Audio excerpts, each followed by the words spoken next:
Hello guys, welcome to back my YouTube channel. तर आज मी बनवत होते वांग्याचं भरीत. तर सगळेजण काय करतात, चूल असेल तर चुलीवरती वांगे भाजतात किंवा मग गॅसच्या फ्लेमवरती भाजतात. तर ते आपल्या शरीरासाठी छान नसतं, गॅसवरच्या फ्लेमचं चांगलं नसतं खाल्लेलं. तर आम्ही अशा प्रकारचं वांग्याचं भरीत बनवतो. तव्याला थोडं इग्नोर करा, कारण आधी भाकऱ्या बनवल्या होत्या त्याच्यावरती. त्याच ह्यामध्ये वांगं भाजून घ्यायचं आहे आपल्याला. थोडंसं तेल टाकून ब्राऊन होतं ते, मीठ टाकायचं आणि झाकून ठेवायचं 5 मिनिट.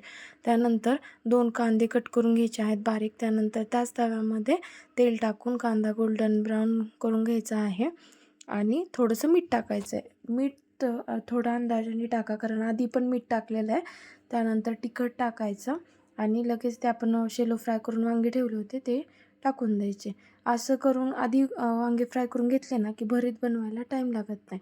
त्यानंतर फ्राय करून घ्यायचं तिखटमध्ये त्याला.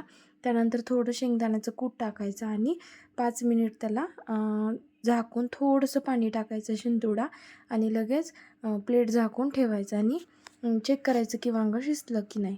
शिजलेलंच तयार होतं आणि गरमागरम भाकरीसोबत कांदा आणि वांग्याचं भरीत.